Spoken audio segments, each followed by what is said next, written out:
구민지 기자, 지금까지 나온 얘기를 한번 정리를 해볼까요? 네, 정리에 앞서서 지금 윤석열 대통령의 추가 발언 내용이 더 들어왔는데요. 네, 국회 해제 의결을 막으려고 한 게 아니다라는 취지의 주장도 했습니다. 그래서 군을 국회에서 계엄 해제안을 의결을 하자마자 군을 바로 철수를 시켰고 또 막는다고 막아지는 게 아니다. 다른 장소에서도 얼마든지 해제를 요구할 수 있다라고 주장을 펼쳤습니다. 지금까지 탄핵 심판 3차 변론 내용 정리를 해드리면요.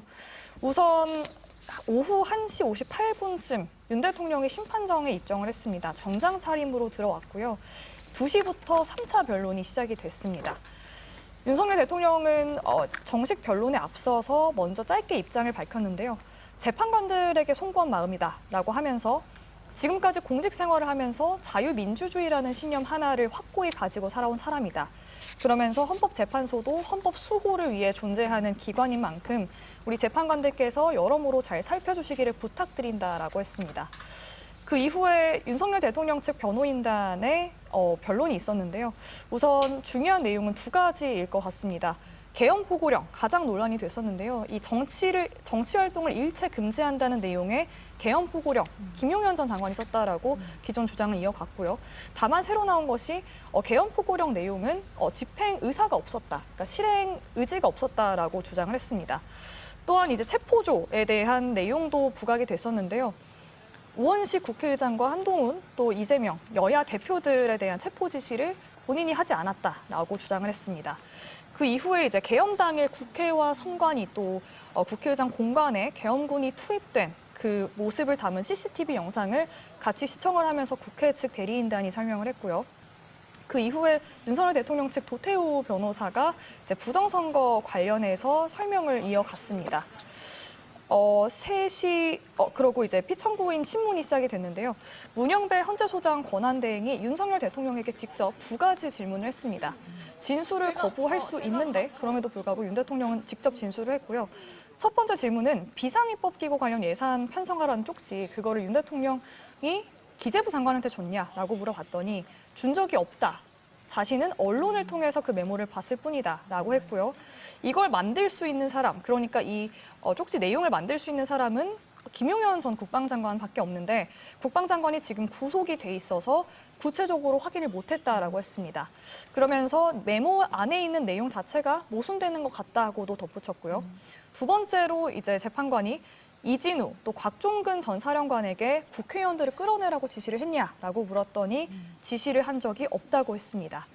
변론은 3시 30분쯤 종료가 됐고요. 양측 대리인들이 발언을 이어간 다음에 37분쯤부터 윤석열 대통령이 직접 반박을 했습니다. 먼저 계엄 선포 전에 여러 가지 선거 공정성에 대해 의문이 드는 게 많이 있었고 실제로 선관위 전산 장비를 일부 점검했을 때 문제가 많았다. 그렇기 때문에 자신이 이제 부정선거라는 선거 결과를 믿을 수 없다라는 음모론을 제기한 게 아니라 이를 단순히 확인하는 차원이었다. 또 부정선거 자체를 색출하라는 게 아니라 선관위 전산 시스템 전반을 스크린할 수 있음 해봐라라는 취지로 비상계엄을 선포했다고 했고요. 또 조금 전에 드렸듯이 국회에 계엄 해제안 의결을 막으려고 한 게 아니다라고 주장을 했습니다. 두 가지를 근거로 들었는데요. 먼저 군을 바로 국회가 해제안 의결을 하자마자 군을 바로 철수를 시켰고 두 번째로 막으려고 해도 막아지는 게 아니다. 충분히 국회가 아닌 다른 장소에서도 의결을 했을 수 있을 것이다라고 주장을 했습니다. 변론은 3시 42분쯤 종료가 됐다고 합니다. 교수님 어떻습니까? 지금 2시에 시작을 했거든요. 3시 42분에 끝났다. 길게 얘기를 할 수도 있을 거다 이렇게 생각이 됐는데요. 생각보다 저는 짧은 것 같은데 어떻습니까?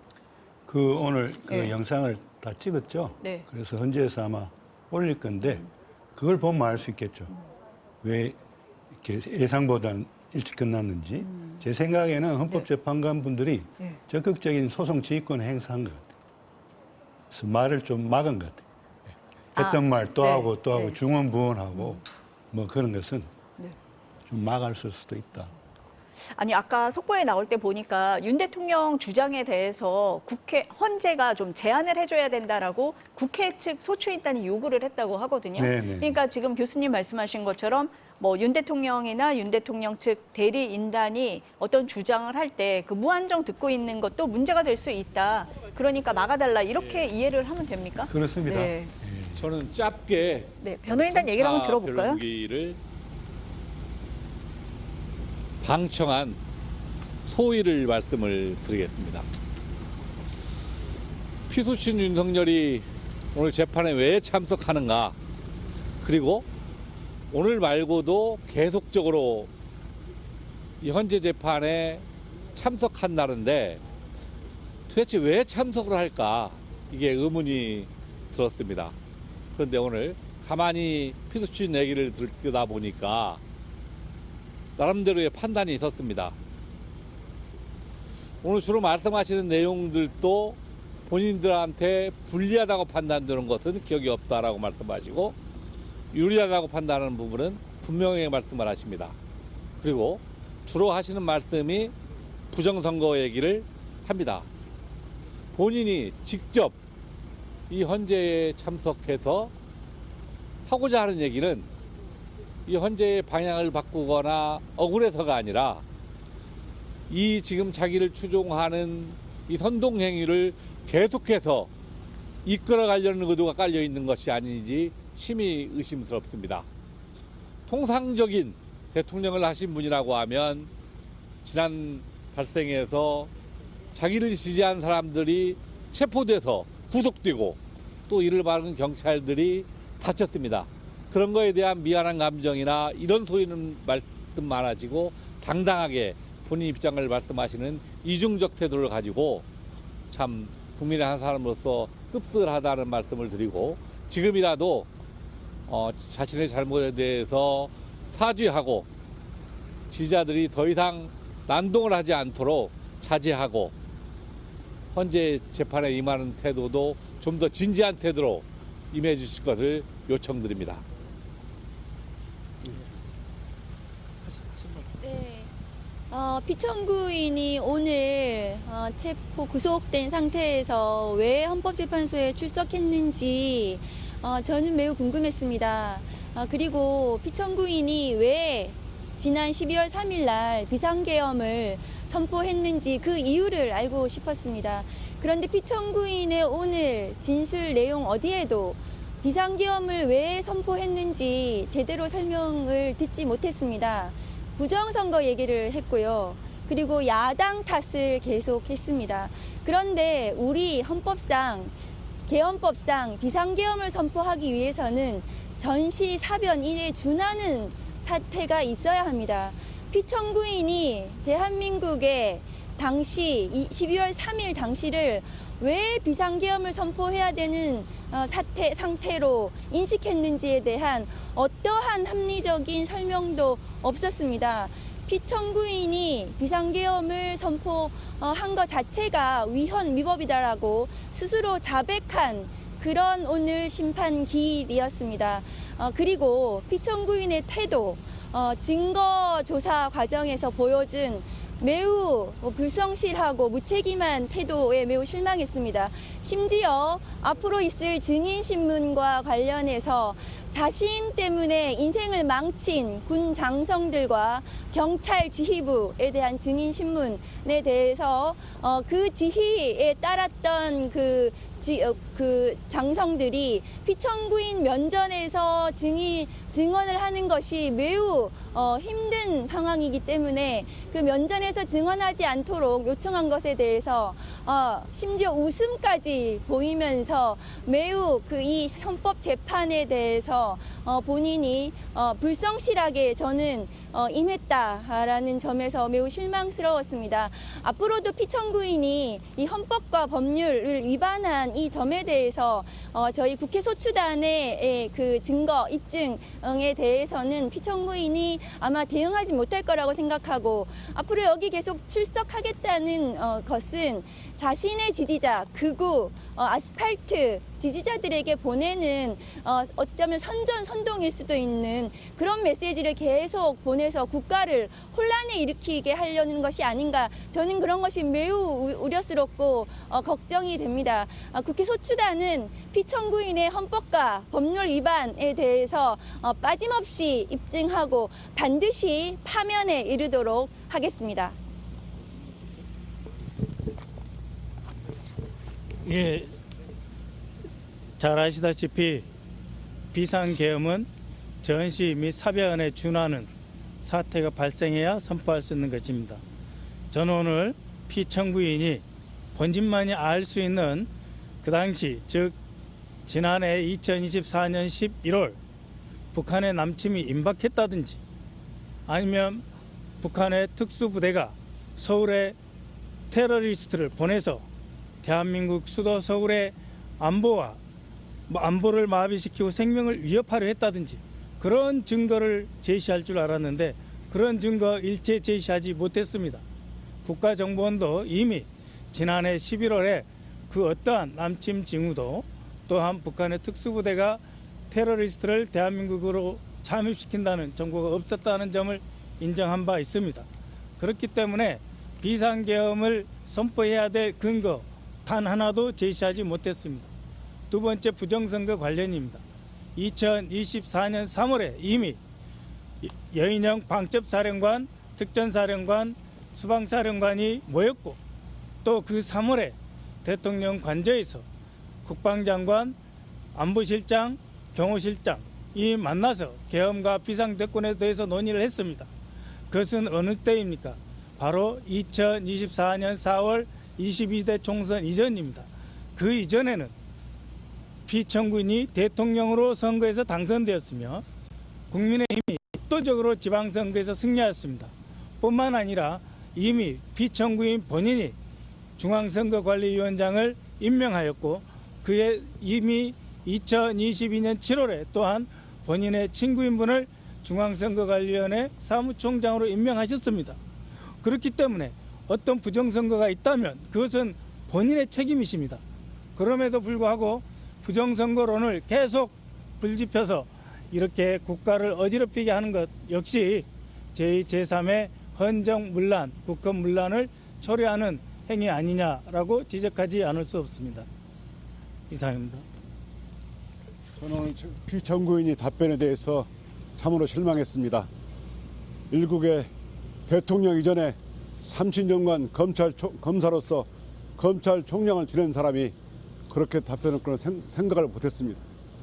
적어도 재판장 질문 두 가지, 최상목 쪽지를 아느냐, 두 번째 여인영 수방사령관 등에 대해서 전화한 적 있느냐, 이 두 가지 질문에 대해서 본인 책임이라고 말할 줄 알았습니다. 모두 부인하면서 자기 부하들의 책임으로 돌렸습니다. 정말 이런 상황, 30년간 법을 집행한 사람이라면, 공정과 상식을 이야기했던 사람이라면 모두 내 책임이다, 이렇게 해야 맞다고 생각합니다. 그리고 자기 지지자들, 아스팔트 지지자들 선전에서 나와서 이 헌법재판소에 나온 거라면 꿈을 깨셔야 한다고 생각합니다. 국민들은 현명합니다. 피청구인 윤석열의 실체를 곧 아실 거라고 생각합니다. 많이 나오면 나올수록 본인에게 손해라고 생각합니다. 이상입니다.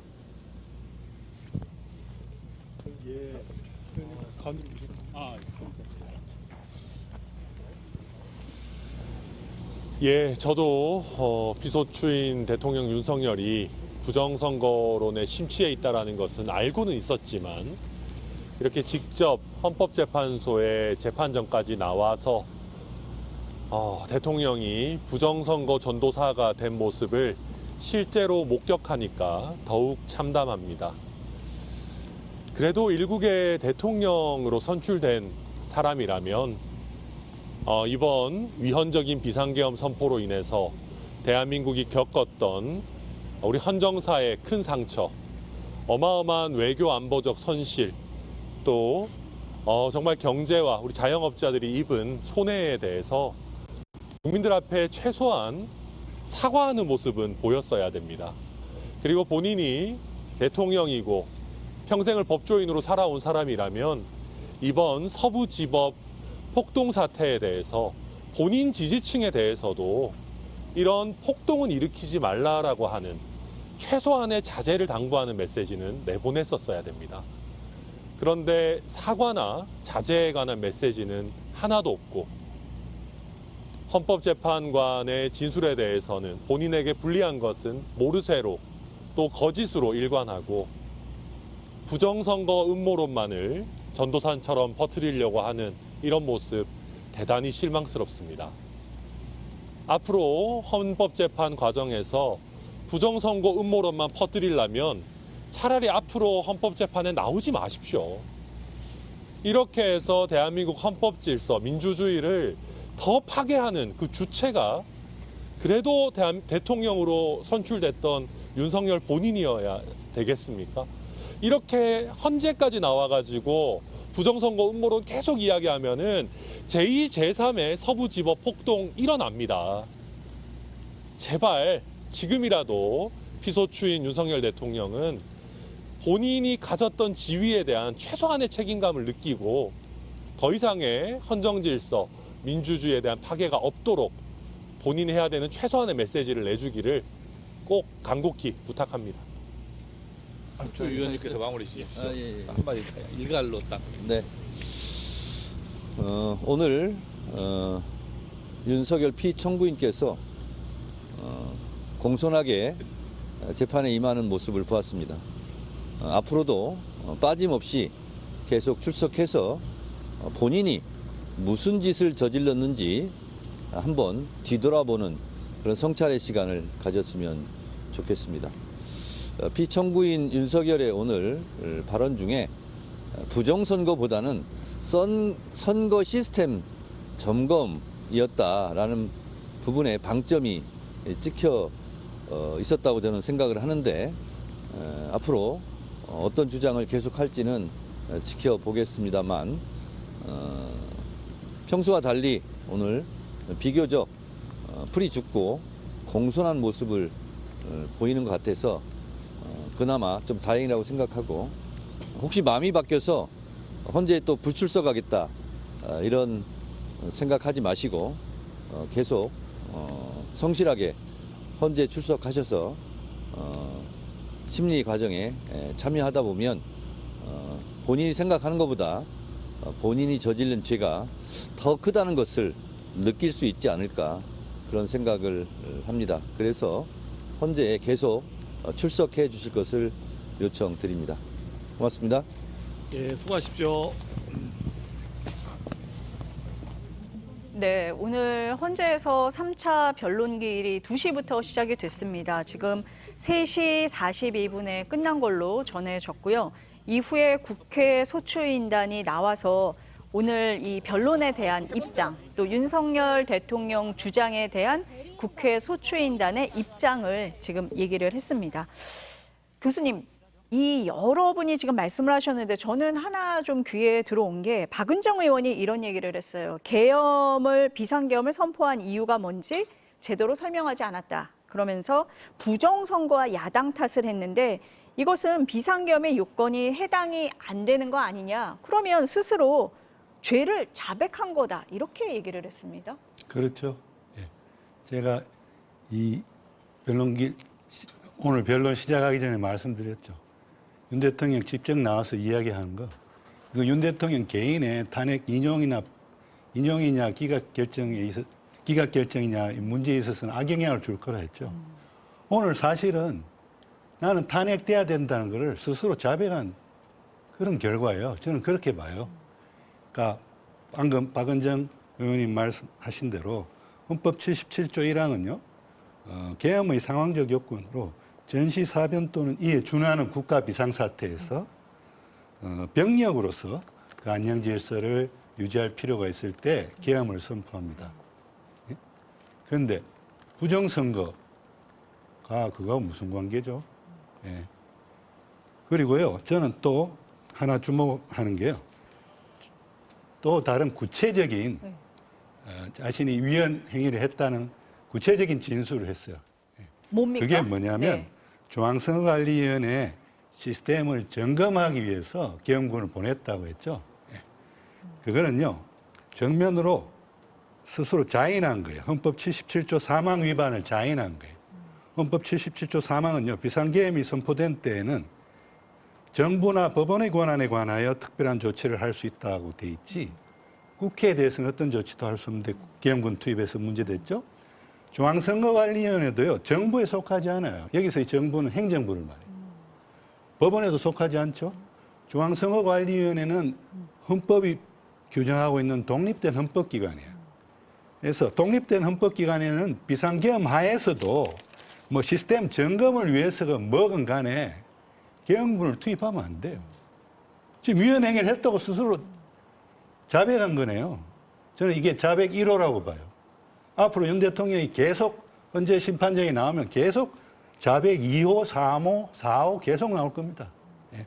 그래서 나오는 게 더 유리할지, 이제 그만 나오는 게 더 유리할지는 오늘 구치소에 돌아가셔서 한번 생각해 보시라고 권하고 싶어요. 그래서인가요? 정청래 위원장이 탄핵 심판에 앞으로도 꼭 나오시라라고 얘기를 한 게 교수님과 같은 맥락일까요? 그런 맥락이겠죠. 그런데 그분은 약간 반어법을 쓰신 건데요. 네. 예, 그리고 네. 저는 저거는 어떤 지지 세력의 결집 효과도 떨어질 것 같아요. 저런 식. 아, 오히려 아무리 지지 세력이라 하더라도 저런 식으로 전혀 지금 그 계엄 선포 요건과 관련해서 위법한 행위를 한 것을 스스로 자인하는 저런 이야기를 하는데, 저게 앞으로 헌재에 의해서 공식 영상으로 해서 올라갈 건데, 그걸 다 보면 지지 세력 분들도 실망할 것 같아요. 아니 오늘 이 국회 측 소추인단의 그 나중에 설명을 보면은 부정선거에 대한 얘기를 주장을 굉장히 많이 한 것 같아요. 네네네. 그래서 예. 이 좀 일찍 끝났다고 말씀하셨잖아요. 예상보다. 저는 길게 하실 거라고 생각을 했는데. 아니 그러니까 네. 윤 대통령은 제 예상이에요. 이것도 뭐 전체 영상이 올라가면 확인되겠지만, 윤 대통령은 부정선거 이야기를 계속 오래 하려고 그랬던 것 같아요. 근데 그걸 듣던 이제 국회 측 변호인단에서 저것 좀 제지해달라. 부정선거하고 전시사변 또는 이에 준하는 국가 비상사태하고 무슨 관련이 있느냐. 이렇게 요청을 했고, 헌법재판관들도 듣다가 아마 적극적인 소송 지휘권을 발휘해가지고 그만하라고 한 것 같아요. 예. 교수님 말씀대로 국회 측에서 윤석열 대통령의 부정선거 주장 그만하도록 제안을 해달라라고 요구를 했다라고 네네. 저희 속보에도 나갔습니다. 네네. 그 이춘석 의원도 나와서 얘기를 할 때 그 윤 대통령이 부정선거에 대한 주장을 많이 했다. 오늘 왜 출석을 했을까 알겠다. 그 이유가 이 부정선거 주장을 계속하면서 선동 행위를 계속하려고 한 것 같다. 이렇게 얘기를 했습니다. 그렇습니다. 네. 근데 부정선거 이야기만 저렇게 계속해서 하면, 저는 윤 대통령 지지하는 분들 중에도 네. 물론 그 중에는 부정선거도 있었다라고 생각하는 분도 있겠지만, 부정선거 의혹보다도 내가 대통령으로 뽑아준 대통령인데 어떻게 그래도 아직도 대통령직을 유지하고 있는데, 예? 체포하고 구속하고 그렇게 하느냐. 이건 어떤 대통령에 대해서 이건 너무 고통을 주는 거다. 이런 식으로 심정적으로 생각하기 때문에 지지하는 분들도 있을 것 같아요. 그런데 그런 분들이 저러한 그 변론장에서 대통령이 계속해서 부정선거 이야기만 꺼내고 그것 때문에 계엄을 했다라고, 계엄 선포의 요건도 아닌데 계속해서 부정선거 이야기를 길게 하고 그걸 재판부에서 그 발언이 제지당하고 그런 게 동영상으로 뜨면, 그걸 보면 저는 오히려 윤 대통령을 지지하는 분들 중에도 상당수가 지지를 철회할 수도 있을 것 같아요. 그러니까 저희 앞서 그 출연하신 그 패널들도 말씀을 하셨는데, 오늘 왜 나왔을까라고 했을 때 공통되는 부분이 다 지지층을 겨냥을 했을 거다. 헌법재판소에서 뭐 얘기를 하는 게 유리하다고 생각해서 나오지는 않았을 거다라고 얘기를 하셨어요. 교수님도 마찬가지십니다. 네네. 그런데 국회 측 소추인단이 나와서 하는 얘기를 들어보면 어쨌든 이거 헌재잖아요. 헌재에서는 위헌이냐 아니냐를 가리는 건데 그럼 비상계엄의 요건이 되느냐 아니냐 이 얘기를 해야 되는데 그렇습니다. 그거에 대한 근거는 전혀 제시를 못했다라는 얘기거든요. 그렇죠. 네. 아니 윤 대통령 자신은 부정선거가 근거 중에 하나라고 주장한 것 같아요. 아 부정선거 때문에 내가 부정선거 의혹 부정선거 때문에 이게 했다. 국가 비상사태다. 전시 사변 또는 이에 준하는 비상사태가 벌어지고 있는 거다. 앞으로도 계속 선거가 있는데 계속 부정선거가 자행될 거 아니냐. 그러면 이거는 국가 비상사태다. 이렇게 자의적으로 판단한 것 같아요. 근데 그게 상식적인 시각에서 봤을 때 그게 국가 비상사태예요? 전시 사변 또는 준하는 국가 비상사태예요? 약간 뭐 저는 이 표현을 안 쓰려고 굉장히 노력했는데 다른 분들이 그러더라고요. 망상가적인 면이 보인다고. 헌법재판관들도 윤 대통령 오늘 나와서 부정선거 이야기를 오래 하려고 그러고 그런 걸 보고 좀 비슷한 생각을 갖지 않았을까? 그런 생각이 들고 아까 제가 오늘 윤 대통령이 직접 나온 이유 중에 하나가 또 탄핵 심판 지연의 목적도 있을 것 같다고 말씀드렸죠. 네. 그건 철회하고 싶어요. 예. 오늘 그거를 부정선거 이야기만 계속해서 하는 윤 대통령을 보고 재판관들이 뭐라고 생각했겠어요? 이거 빨리 신속하게 결정을 내려야 되겠다. 저런 말 다 들어주면 안 되겠다. 이런 생각을 했겠죠. 그래서 어떤 탄핵 심판 지연이라는 목적에는 역효과가 난 것 같아요. 아니 근데 사실 이번에 그 과거에 뭐 박근혜 전 대통령하고 비교를 해봤을 때도 이 판단을 할 내용 자체가 굉장히 단순하다라는 얘기는 많이 했었잖아요. 그렇다면은 헌재에서도 뭐 굳이 시간을 오래 끌 이유가 있겠느냐 그렇습니다. 이런 얘기가 나왔었는데 어쨌든 윤석열 대통령이 본인이 직접 나와서 얘기를 하겠다고 했을 때 재판 지연의 의도가 있을 수도 있다라고 봤지만 오늘 생각보다 뭐 2시에 시작을 해서 3시 42분에 끝난 걸로 봤을 때 헌법재판소에서는 뭐 제안할 내용은 제안을 하면서 신속하게 할 가능성이 있어 보인다. 이렇게 보십니까? 그런데요. 네. 이미 잡아놓은 변론 기인들 있잖아요. 네. 준비기일에서 5차에 걸쳐서 2월 4일이죠. 그때까지 5번은 변론기일 잡았다가 그 후에 또 3번 더 잡았어요. 잡았죠. 네. 8번까지 변론기일은 지금 잡혀 있어요. 8번째가 아마 2월 중순에 있는 걸로 제가 알고 있는데 그런데 잡았기 때문에 변론기일을 하긴 해야 되는 거예요, 지금. 오히려 그러니까 오늘 윤 대통령이 직접 나가지고 진술하는 바람에 헌법재판관들은 지금 8번 괜히 잡았다. 아니 이렇게 생각할 수도 있을 것 같아요. 제가 웃기려고 그런 건 절대 아닙니다. 네. 그 정도로 사실은 황당한 거예요, 이거는. 헌법재판관들 입장에서는. 그러니까 지금 뭐 생각보다 일찍 끝난 데에는 헌법재판관들이 봤을 때 주장 자체가 너무 근거가 없고 황당하기 때문에 그걸 다 받아줄 필요가 없었다라고 보시는 거네요. 구민지 기자 뭐 그 이후에 뭐 더 정리가 되거나 들어온 얘기가 있습니까? 지금 국회 측 대리인단이 조금 전 보셨듯이 이제 소에 대한 입장을 발표를 했고요. 네, 조금 전에 이제 윤석열 대통령 측 변호인단도 나온다는 소식 들어왔습니다. 아마 취재진들이 갈 텐데 질문을 할 텐데 이제 오늘 3차 변론에 대한 입장 곧 발표를 할 것 같습니다. 변호인단이 따로 입장을 밝힐 게 그렇게 많을까 싶기는 한데요. 오늘 지금 보니까 헌재에서 계엄 포고령에 대해서 얘기가 있었던 것 같습니다. 그랬더니 윤석열 대통령 측에서 집행 의사가 없었다, 실행 의지도 없었다라고 얘기를 했다고 합니다. 교수님은 어떻게 보십니까? 포고령 그렇게 집행 의사도 없고 실행 계획도 없는데 그냥 마구 발표해도 됩니까? 오히려 그게 더 비난받아야죠. 포고령이라는 게 뭡니까? 비상계엄이라는 게 뭡니까? 비상계엄을 뭐 경고성으로 했다고요? 아니 비상계엄이 과거에 우리가 한 달에 한 번씩 하던 민방위 훈련이에요? 비상계엄을 하게 되면 계엄사령관이 행정과 사법을 관장하게 돼요. 법원이나 행정부는 기능이 많이 제약이 된단 말이에요. 그다음에 국민들에게는 헌법 77조 3항에 의해서 영장제도, 즉 신체의 자유에 관한 영장제도, 언론, 출판, 집회, 결사의 자유에 대해서 특별한 조치를 할 수 있어요.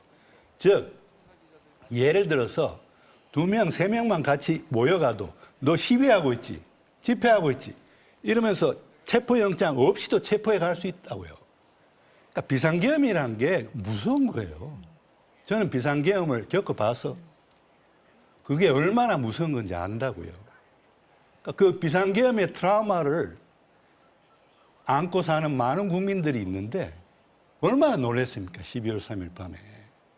그런데 그게 경고성이었다고요? 예, 그리고 포고령을 발표했는데 그 내가 안 쓰고 국방부 장관이 썼다고요? 그리고 국방부 장관이 뺏겨가지고 뭐 너무 과거 거를 뺏겨가지고 너무 심하게 뺏겼다. 썼다고요? 자기가 검토했다며요. 검토했으면 알았을 거 아니에요. 그럼 과거 거 뺏겼으면 지우라고 하던가요. 왜 저런지 모르겠어요, 저는.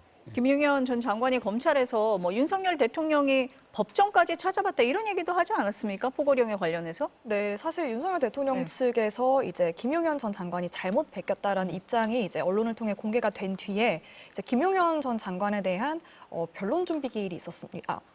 공판 준비 기일이 있었습니다. 그래서 그때 이제 취재진들이 질문을 했어요. 윤석열 대통령 측에서 이렇게 주장을 하는데 어떤 입장이냐 하니까 이제 잘못 베낀 게 아니다. 잘못 작성한 게 아니고 윤석열 대통령도 당연히 검토를 했다 이렇게 말을 했단 말이에요. 근데 사실 그 전에 진술한 내용을 보면 법정까지 검토를 했다 이런 진술도 지금 확인이 되고 있습니다. 그만큼 윤석열 대통령이 개헌 포고령 작성 과정에서 깊숙이 개입을 한 건데 지금 김용현 전 장관이 잘못 베껴서 내 의도와 다르게 작성이 됐다라고 주장을 하는 걸 보면 이제 전형적인 남 탓하기를 하고 있는 걸로 보입니다. 지금 보니까 이제 윤석열 대통령이 처음에 시작하기 전에 모두 발언을 했고 마지막에도 발언을 한 거잖아요. 지금 3시 반에 이제 변론이 종료가 됐는데 윤석열 대통령에게 발언 기회를 뭐 따로 줘서 얘기를 하게 한 겁니까? 뭐 어떤 내용이었습니까? 윤석열 대통령의 마무리 발언 내용은 우선 먼저 이제 국회 측 주장에 대한 반박이었죠. 그래서 아까 말씀드렸듯이 부정선거라서 부정선거 음모론을 내가 제기한 게 아니라 확인하는 차원에서 이제 비상계엄 선포한 거다라는 취지로 주장을 했고요. 그래서 선관위 전사 시스템 전반을 스크린할 수 있음 해봐라라는 취지였다라고 이제 첫 번째로 주장을 했고, 이제 두 번째는 국회 계엄 해제한 의결을 막으려고 한 게 아니다. 또 이런 주장도 펼쳤습니다. 그래서 국회에서 비상계엄 해제한 의결을 한 직후에 군을 바로 철수를 시켰고 또 이제 이런 주장까지 했어요. 막는다고 해서 막아지는 게 아니다. 즉 이제 국회에 계엄군이 투입되지 않았습니까? 그럼 국회 말고 다른 장소에서도 얼마든지 해제를 요구할 수 있다. 또 이런 주장까지 했어요. 그래서 이렇게 두 가지 주장을 이제 후반부에 마무리 발언으로 한 걸로 지금 들어와 있습니다.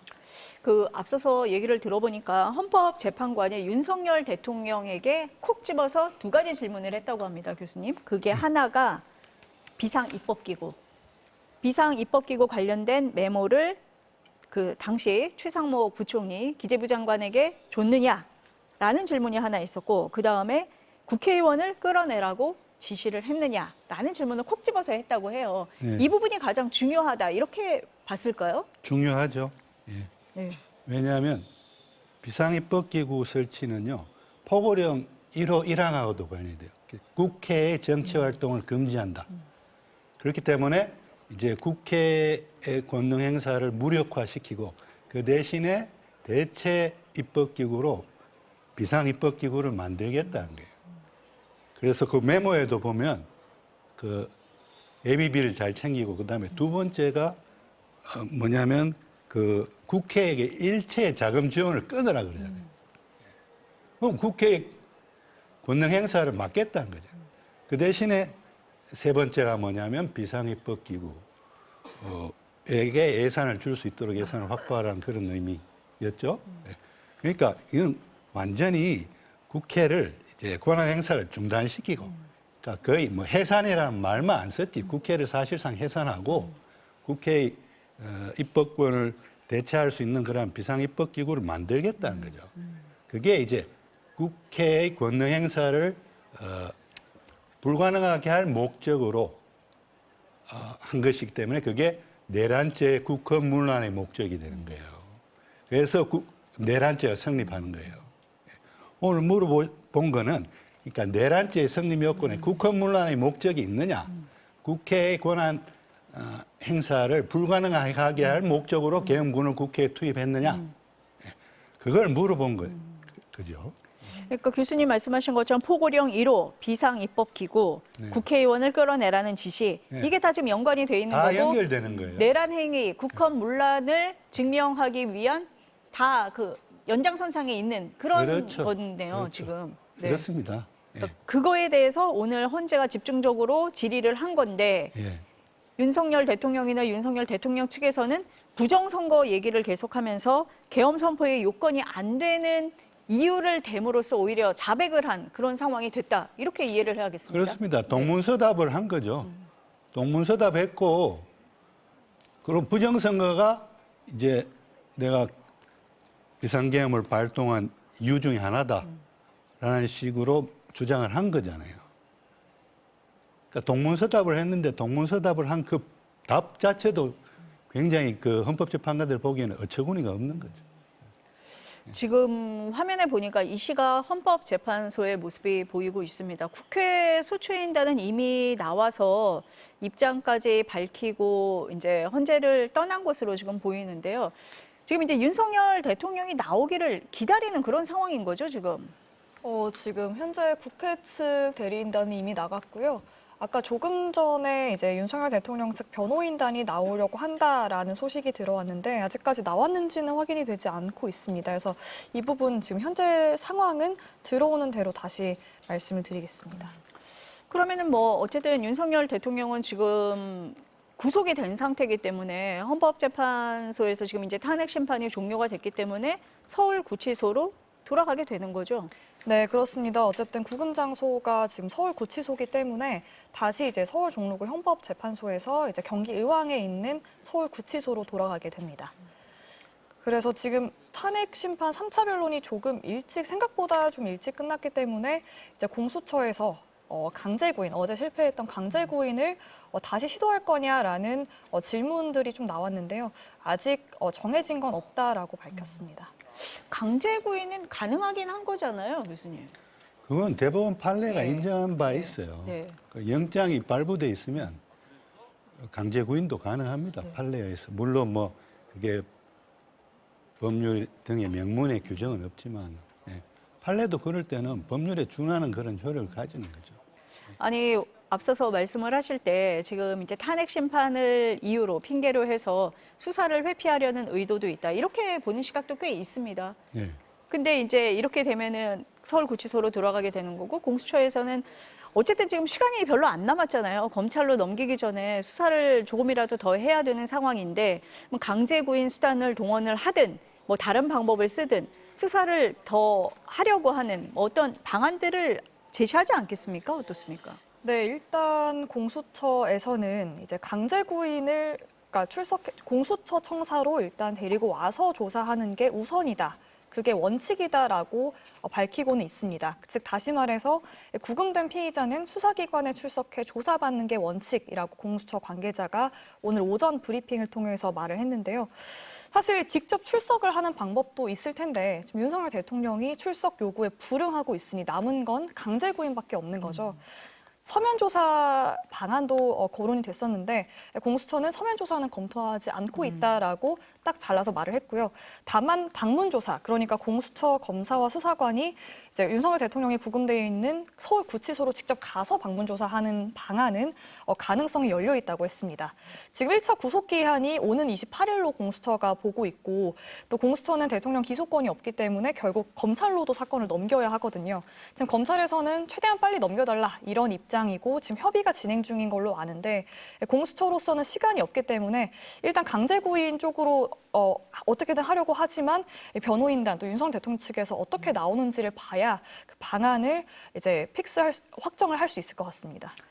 아까 교수님이 이 비상입법기구라는 게 굉장히 중요하다. 그래서 그 헌법재판소에서도 재판관이 이 질문을 콕 집어서 윤석열 대통령에게 한 것 같습니다. 그런데 윤 대통령 측에서는 뭐라고 했냐면 쪽지를 그 최상목 당시의 부총리 기재부 장관에게 준 적이 없다 이렇게 얘기를 했는데요. 이 말에 대해서 국회 측 탄핵 소추인단인 최기상 의원이 발언을 한 게 있습니다. 반박을 했는데요. 들어보시겠습니다. 대통령과 대리인의 오늘 진술은 많은 내용이 상호 모순적이거나 비합리적이고 불명확해서 전혀 이해할 수 없었습니다. 오늘처럼 계속 책임을 회피하려고만 한다면 탄핵 심판에도 더욱더 불리해지고 국민들께도 더 큰 실망을 안길 것입니다. 특히 어제 보도된 계엄 선포 당일 최상목 경제부총리가 건네받은 국가 비상 입법기구 관련 예산을 편성할 것이라는 내용이 포함된 문건에 관하여 피청구인은 오늘 본인은 잘 모르겠다는 취지로 진술했습니다. 그런데 12월 13일 본회의장에서 고민정 의원의 질의에 대하여 최상목 경제부총리가 답변하기를 대통령이 저를 보시더니 이것 참고하라고 하니까 옆에 누군가가 저한테 자료를 하나 줬습니다. 라고 답변한 바가 있습니다. 이후 기재위 회의에서도 최상목 부총리는 같은 취지의 진술을 계속하고 있습니다. 그래서 이 부분만 보더라도 피청구인의 주장을 전혀 납득할 수 없다는 말씀을 우선 드립니다. 네, 지금 헌법재판관들이나 국회 측 탄핵 소추 인단이나 이 비상입법기구에 굉장히 주목하고 있는 것 같습니다. 교수님, 지난번에 구속영장, 영장실질심사 때도 판사가 유일하게 질문을 했던 게 비상입법기구거든요. 예. 이게 지금 위법을 가르는 가장 중요한 잣대가 된다. 이렇게 보고 있는 거죠? 왜냐하면요. 자, 전두환 등의 신군부가 그 5.17 전국 비상계엄 확대를 걸어놓고 이제 군대를 계엄군을 동원해 가지고 국회를 장악합니다. 그 군인들이 빨리 움직였어요 그때는. 그래가지고 국회의원들이 국회에 못 들어온 거예요 아예. 그러니까 계엄 해제 요구도 안 되는 거죠. 그러고 바로 이제 전두환 신군부가 그때 만든 기구가 국가보위에 관한 입법회의예요.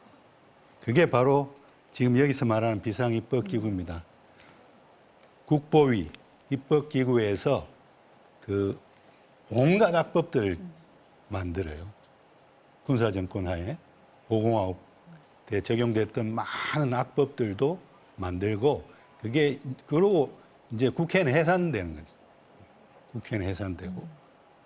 그러니까 비상입법기구가 이제 메모 작성을 국방부 장관이 했건 하여튼 대통령이 그 메모의 내용을 인지하고 있었다라고 본다면 이거는 그야말로 내란이다. 국회를 완전히 해산시키거나 혹은 무력화시키고 국회의 기능을 대신할 수 있는 비상입법회의라는 것을 만들고 거기에 예산을 책정해야 되니까 좀 알아보라 그런 거잖아요. 기획재정부 장관에게. 그리고 국회에는 모든 자금 지원을 끊으라 했잖아요. 국회는 이제 권한 행사를 기능 수행을 못하게 하겠다는 거예요.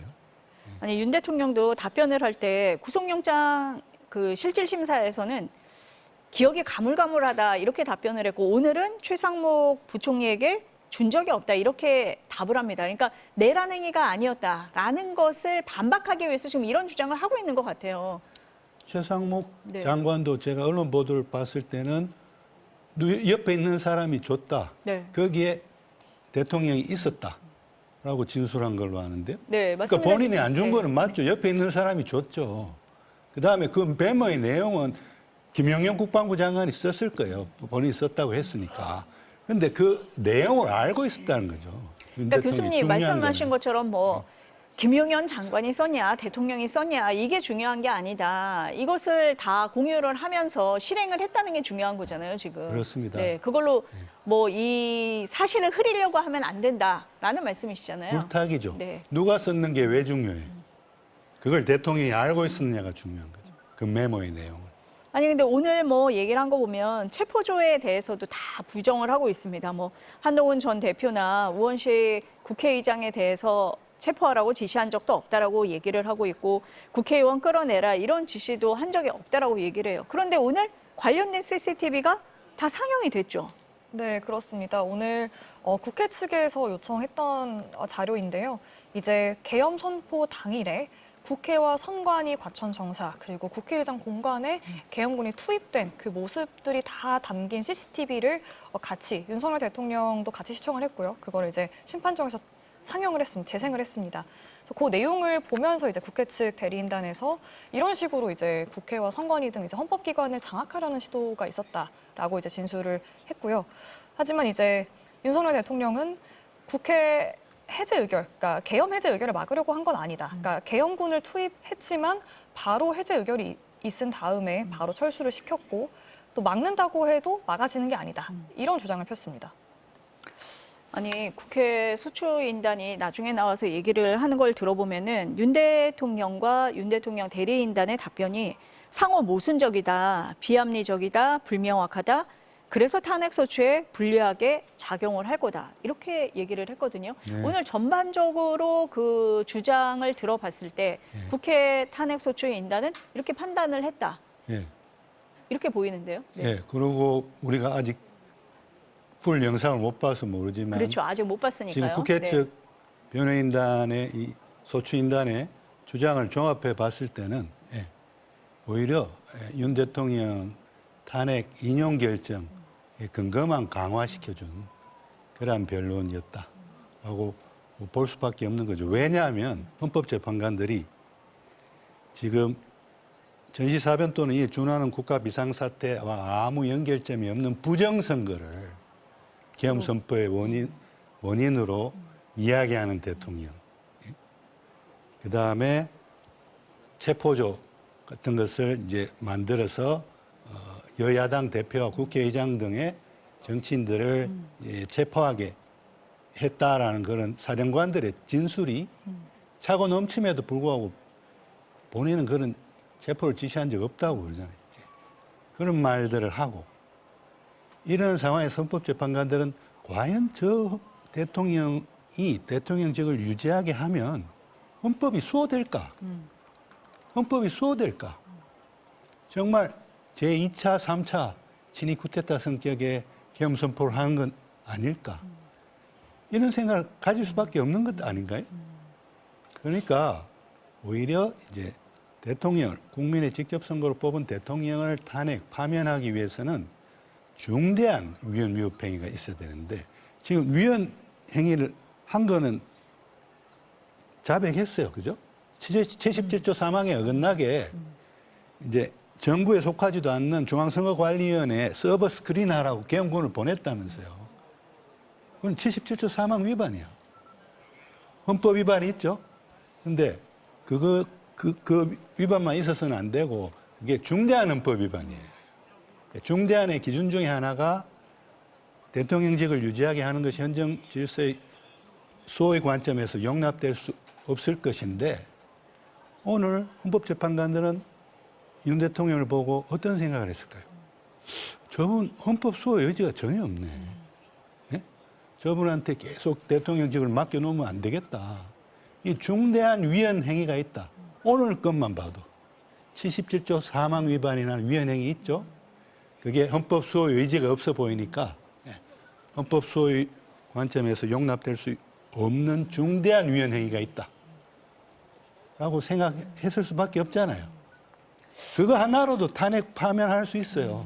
그러니까 전체적으로 종합을 해보면요. 오늘 어쨌든 윤석열 대통령 측에서는 이 부정선거라는 걸 굉장히 강조를 했고 이 부정선거가 비상계엄 선포로 이어졌다라는 것을 주장을 한 것 같습니다. 그런데 되려 이 주장이 비상계엄 선포 요건에 맞지 않는다는 걸 얘기한 상황이 됐고 또 교수님 말씀하신 것처럼 선거 시스템을 점검을 했다라고 말함으로써 그 위법적인 사항을 자백을 한 상황이 됐다라고 그렇습니다. 정리가 오히려 될 것 같습니다. 그렇습니다. 네. 예. 지금 23일에는요. 김용현 전 장관이 증인으로 나옵니다. 네. 또 다른 증인들도 나와요. 이렇게 되면은 엇갈린 주장들이 그 헌재 탄핵 심판정에서 다 나오게 되거든요. 이렇게 되면은 윤 대통령의 주장을 뒤집는 그런 주장들이 나오게 되는데 그렇다면 근거가 더 희박해지는 거 아닙니까? 근거가 더 희박해지죠. 본인만 체포조 지시 내린 적 없다. 본인만 총을 썼어라도 본회의장 문을 깨고 들어가가지고 본회의장을 점거해라. 본인만 그런 말 한 적 없다고 하잖아요. 구민지 기자, 지금 증인으로 채택된 사람들 중에 증인 신청되거나 채택된 사람들 이미 검찰에 의해서 조사를 다 받았잖아요. 공소장도 다 나와 있고 한 상황인데 그렇다면은 지금 국회 탄핵소추단이 얘기를 한 것처럼 윤석열 대통령의 주장이 과연 근거가 있겠느냐, 또 탄핵 심판에 있어서 유리하겠느냐 이런 의문이 나올 수밖에 없습니다. 어떻습니까? 네, 그렇습니다. 사실 이제 윤석열 대통령과 함께 비상계엄을 모의하고 또 이제 실행했던 군과 경찰 수뇌부들은 다 지금 조사를 받았고요. 또 10명이 이제 재판에 넘겨진 상황이잖아요. 공소장을 보면 사실 윤석열 대통령의 지시사항들이 낱낱이 나와 있습니다. 특히 김용현 전 장관의 공소장은 이건 뭐 김용현 전 장관 공소장이 아니라 윤석열 대통령 공소장이 아니냐라고 할 정도로 당시 비상계엄 선포를 전후로 해서 윤석열 대통령이 이제 국회 또 선관위를 장악하고 이제 관련 지시들을 어떻게 내렸는지가 나와 있습니다. 그렇기 때문에 또 그런 내용들은 다 이제 군 수뇌부 또 경찰 수뇌부들의 진술을 바탕으로 한 거 아니겠습니까? 그렇기 때문에 이런 인물들이 이제 증인 신문으로 나온다면 사실 윤석열 대통령의 주장과 상반된 주장들, 진술들도 얼마든지 나올 수 있는 상황이라는 관측이 나오고 있는 게 사실입니다. 우리가 앞서서 얘기를 했는데 어쨌든 지금 이제 구속이 돼 있기 때문에 서울구치소에 윤석열 대통령은 있게 되는 거고 공수처 수사에는 응하지 않고 있습니다. 그러면은 공수처로서는 조사할 수 있는 방법이 지금 별로 없는 그런 상황으로 보이고요. 이후에는 또 검찰로 넘겨야 되잖아요. 그 일정이 어떻게 됩니까? 우선 공수처가 보고 있는 1차 구속 기한은 오는 28일입니다. 그러니까 시간이 그렇게 많이 남지는 않은 상황입니다. 오늘이 21일이니까요. 그러면 이제 검찰에 넘겨서 최종적으로 기소 여부는 검찰이 이제 판단을 하게 되는데 사실 공수처에서는 20일, 최장 20일이라고 말을 하고 있습니다. 하지만 20일이라는 게 이제 열흘이 지난 다음에 법원에 다시 연장 허가를 받아야 이제 추가로 열흘이 추가가 되면서 20일이 되는 거거든요. 그렇기 때문에 이제 검찰로 넘겨야 되는 일정도 있고 그래서 언제 이 사건을, 윤 대통령 사건을 넘길지, 검찰로 넘길지 지금 공수처와 검찰이 협의 중인 상황입니다. 우선 검찰은 윤석열 대통령 측근들, 그러니까 김용현 전 장관을 비롯해서 주요 군 수뇌부들을 검찰에서 조사를 했지 않습니까? 그렇기 때문에 또 이제 기소를 담당하는 기관이다 보니까 탄탄하게 어쨌든 그런 사실관계들을 마련을 해야겠죠. 그래서 공수처에 최대한 빨리 넘겨달라라고 요청을 해놓은 상태이고요. 다만 공수처에서는 언제쯤 넘기겠다라고 밝힌 바는 없지만 지금 계속 협의가 진행 중인 상황이라 조금 더 지켜봐야 할 것 같습니다. 그래서 이렇게 된다면 이제 기소는 2월 7일 정도가 되지 않을까라는 관측이 나옵니다. 교수님, 구속 수사의 기한 이거는 어떻게 정합니까? 지금 구민지 기자가 얘기한 대로 처음에 열흘이 되고 법원에 신청을 해서 더 연장이 된다. 그래서 20일이다. 이렇게 얘기를 하는데 그렇습니까? 맞습니다. 네. 예. 그리고 그 처음에는 10일이잖아요. 구속 기간이. 그 10일 안에는 체포 기간도 포함이 돼요. 그래서 체포 영장을 발부받아서 심사했던 그 48시간, 네. 수사했던 48시간도 10시간 안에 포함이 되는 거예요. 공수처로서는 시간이 많이 없는 상황이네요. 없어요. 네. 아니 그럼 윤 대통령 측에서 뭐 구속적 부심은 뭐 청구를 한다 뭐 이런 얘기가 있습니까? 어때요? 구속적 부심 관련 질문도 오늘 나왔는데요. 윤곽근 변호사는 오늘 오전 기준 아직까지 정해진 게 없다고 했습니다. 다만 할 가능성은 높아 보입니다.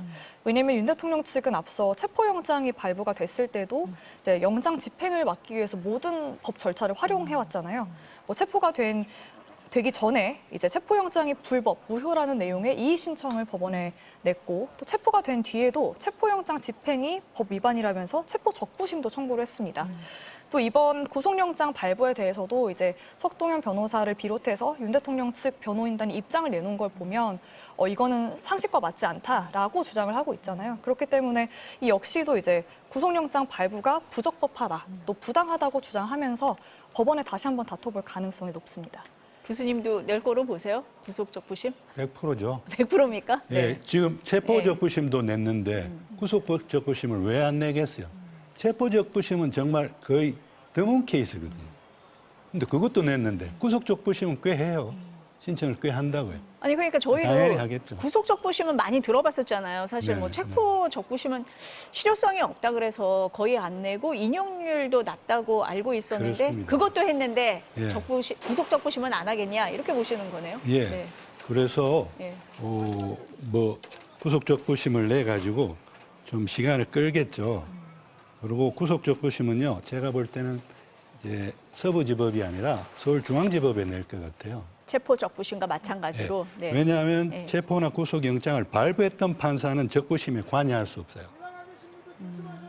그러니까 지금 서부지방법원에 지금 영장 전담 판사하고 이런 몇 분이 이미 발부했잖아요. 그렇죠. 예. 예. 그러니까 그러한 윤 대통령에 대한 체포 구속영장 발부에 관여하지 않았던 판사가 많은 서울중앙지법에 이제 구속적부심을 신청할 확률이 대단히 높다고 보이고요. 그 다음에 구속적부심 때문에 늘어난 그 구속적부심을 받은 기간은 구속기간에 포함되지 않습니다. 그래서 구속적부심을 신청하게 되면 아까 말씀하신 6월 초보다 구속기간이 더 늘어날 수도 있어요. 그 기간만큼은 또 예. 늘어나는 거기 때문에 더 우리가 플러스 뭐 되는 2월 7일 정도 얘기를 했는데 구속적부심을 청구를 하고 네. 또 발부되는데 시간이 걸리기 시간이 때문에 걸리니까요. 조금 더 늦춰질 수 있다. 그렇습니다. 근데 윤 대통령이 지금 뭐 공수처 수사에는 응하지 않고 있는데 검찰 수사는 응할 거라고 보십니까? 기자들은 어떻게 봐요? 검찰 수사도 사실 어찌 보면 내란 혐의, 우두머리 혐의를 어쨌든 수사하는 기관이 있지 않습니까? 또 그렇기 때문에 지금 공수처 수사에도 응하지 않는데 검찰 수사에는 응할까 싶은 생각이 들고요. 그때가 되면 또 새로운 또 이제 이유를 들면서 좀 조사에 응하지 않지 않을까라는 관측이 나오는 상황입니다. 교수님은 어떻게 전망하세요? 검찰 수사는 응할까요? 어떻게 보십니까? 사실은요, 내란죄에 대한 직접 수사권은요, 법률에 의하면 경찰만 가져요. 그렇긴 하죠. 예. 예. 그러니까 그 핑계를 댈 거다. 자기 친정인 예, 예. 검찰이지만 검찰도 내란죄에 대해서는 직접 수사권이 없잖아. 뭐 이러면서 갑자기 또 그런 주장을 하면서 들고 나올 수도 있죠. 네, 지금 화면에 보니까 이 시각 헌법재판소의 모습이 보이는데요. 경호 차량이 나오는 모습이 보입니다. 윤석열 대통령은 경호 차량이 아니라 법무부 호송차에 타고 있는 거죠? 지금 차가 나오는 것 같습니다. 네, 지금 막 나왔네요. 지금 이동 중인 모습이 화면을 통해서 송출이 되고 있는데요. 지금 이제 서울구치소에서 올 때 모습을 반대로 생각을 하시면 될 것 같습니다. 지금 윤석열 대통령은요, 법무부 호송차에 탑승을 하고 있고요. 앞뒤로 경호 차량이 배치가 돼서 이동을 하는 모습입니다. 뭐 올 때와 마찬가지로 아무래도 교통 통제를 하면서 이동을 할 것 같습니다. 지금 화면이 고르지 않은데요. 아마 대통령이 차량에 탑승하고 있어서 전파 방해를 받고 있는 게 아닌가 이런 생각이 듭니다. 화면이 고르지 못한 점 양해 부탁드립니다. 네, 지금 윤석열 대통령이 찬 법무부 호송차가 이동하고 있는 모습을 보실 수가 있습니다. 네, 차벽 옆을 지금 지나가고 있고 지금 전파 방해로 인해서 화면이 고르지 않은데요. 아까 서울구치소에서 헌법재판소로 올 때와 마찬가지로 이제 앞뒤로 경호 차량이 따라 붙게 됩니다. 그렇게 경호를 하고 그래서 25km 정도 떨어져 있거든요. 경기 의왕에 있는 서울구치소가. 그래서 서울구치소까지 이동을 할 텐데 내비게이션으로 찍어보면 1시간 정도 걸립니다. 하지만 오늘 아까 전에 심판 헌법재판소로 올 때도 지금 교통통제가 이루어져서 20분 조금 넘어서 23분 정도 만에 도착을 했거든요. 지금도 교통통제가 이루어지기 때문에 30분 안팎이면 도착할 걸로 보입니다. 네, 지금 이 화면은 헌법재판소 주변의 모습을 보고 계십니다. 지금 경찰 버스로 차벽을 이루고 있는 모습을 보실 수가 있고요. 그 앞서서 화면이 고르지 못했던 건 법무부 호송 차량에 윤석열 대통령이 타고 있으면서 전파 방해가 좀 있지 않았나라는 생각이 듭니다. 네, 앞서 보신 그림에서는 경호 차량이 앞뒤로 배치가 돼 있고요. 법무부 호송 차량에 윤석열 대통령이 타고 헌법재판소에서 이제 거꾸로 다시 서울구치소로 이동하는 모습을 보셨습니다. 이제 윤석열 대통령은 그 경호 차량은 타지 않는 거잖아요. 이제 뭐 재판도 마찬가지고 헌재 탄핵 심판도 마찬가지고 다 법무부 호송차를 이용하게 되는 거고 법무부에 의해서 이동을 하게 되는 거잖아요. 네, 그렇습니다. 어쨌든 구속영장이 발부가 됐고 지금 구속된 피의자 신분이기 때문에 경호 차량이 아닌 법무부 호송 차량, 조금 전에 보신 그 파란색 차량으로 이제 앞으로 이동을 하게 될 것이고요. 지금 조사에는 불응하고 있지만 만약에 공수처에 나오더라도 그런 호송 차량을 통해서 공수처 청사까지 이동할 걸로 보입니다. 아니 그러면은 탄핵 심판에 나올 때요. 지금 구속이 돼 있는 상태인데 공수처가 가라 마라 이렇게 허락을 해줄 수 있는 겁니까? 이 허가의 주체는 어디입니까? 지금 윤 대통령의 신병은 공수처가 확보를 하고 있죠. 하지만 공수처 의사와 무관하게 헌재 출석을 할 수 있습니다. 공수처가 윤 대통령의 헌재 출석을 허가할 수 있는지에 대해서 이제 공수처 관계자도 그런 절차가 있는지 모르겠다라고 했는데요. 이 헌법재판소 탄핵 심판에 출석하는 것은 어쨌든 피청구인의 권리이기 때문에 공수처가 허가를 하고 말고의 문제는 아닙니다. 그렇습니까, 교수님? 아니 그러니까요. 예. 이 모든 게 지금 헌정 사상 초유의 일이기 때문에 지금 공수처가 수사하다가 헌법재판소 심판정에 간다 그러면 보내야 하는지 말아야 하는지도 기준이 없는 거예요. 제가 알기로는 법무부 교정국하고 헌법재판소하고 상의를 거쳐가지고 그래도 방어권 보장의 차원에서 헌법재판소에 가게 하기로 한 걸로 제가 알고 있는데 헌정사상 초유의 일이 얼마나 연속해서 계속 벌어지고 있습니까?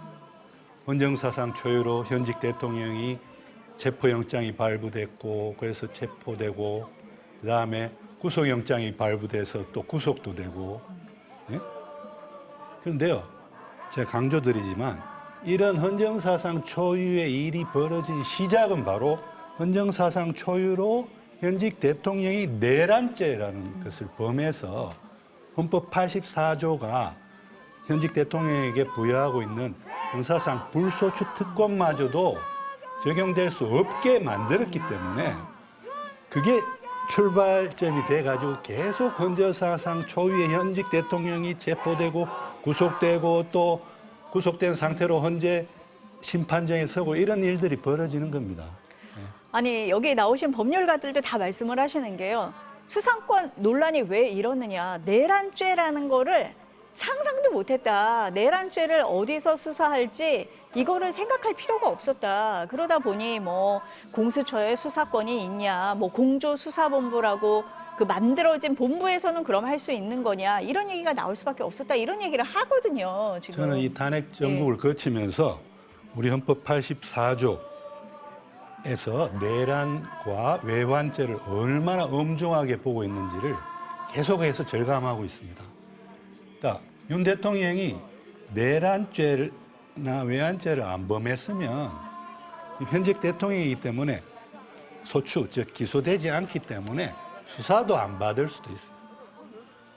그런데 내란죄란 국가의 존립을 위태롭게 하고 국민에게 대항한 그런 죄를 범했기 때문에 헌법도 84조도 다른 죄를 범하면 다 대통령으로서의 직무 수행에 집중하게 하기 위해서 기소나 혹은 재판에 신경 쓰지 않고 그 집중해서 대통령으로서의 직무를 자유롭게 보라고 특권을 부여했는데 헌법 84조도 내란죄, 외환죄에 대해서는 예외 규정을 줍니다. 왜냐? 그거는 현직 대통령이라도 내란죄를 통해 가지고 국가의 존립을 위태롭게 하고 국민에게 항적하면 그거는 현직 대통령이라도 체포하고 구속하고 수사해서 기소하고 형사재판에 넘기고 또 그 전에 탄핵을 통해서 파면하고 이런 절차를 밟을 수 있다라고 84조가 이야기하고 있는 거예요. 그러니까 우리 헌법 84조는 형사상의 불소추 특권을 현직 대통령에게 준 조항이면서도 다른 이면에서는 내란죄는 용서 못한다.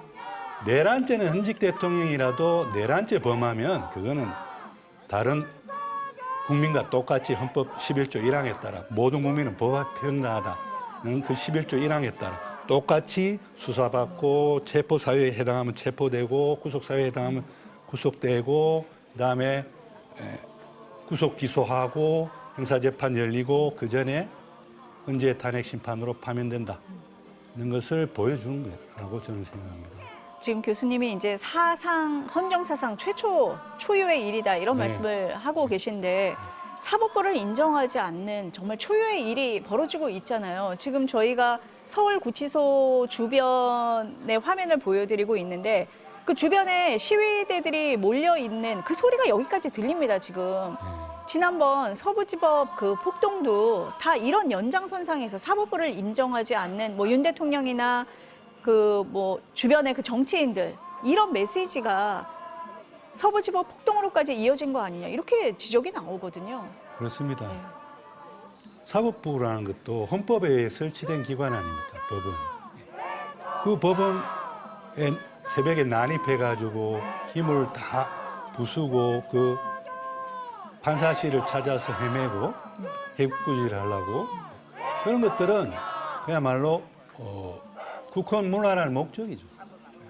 그래서 그 목적으로 여러 명이 결합해서 폭행, 협박, 성괴로까지 나갔기 때문에 그건 이제 내란으로 볼 여지도 있는 거죠. 그게 굉장히 조직적으로 이루어지고 그 계획하에 역할 분담도 있었고 이런 것이 밝혀지면 그건 소요죄가 아니라 내란죄. 지금 교수님과 얘기하다 보니까 정말 헌정사상 초유의 일이 계속 벌어지고 있는 것 같습니다. 네, 두 분 말씀은 오늘 여기까지 듣겠습니다. 감사합니다. 감사합니다.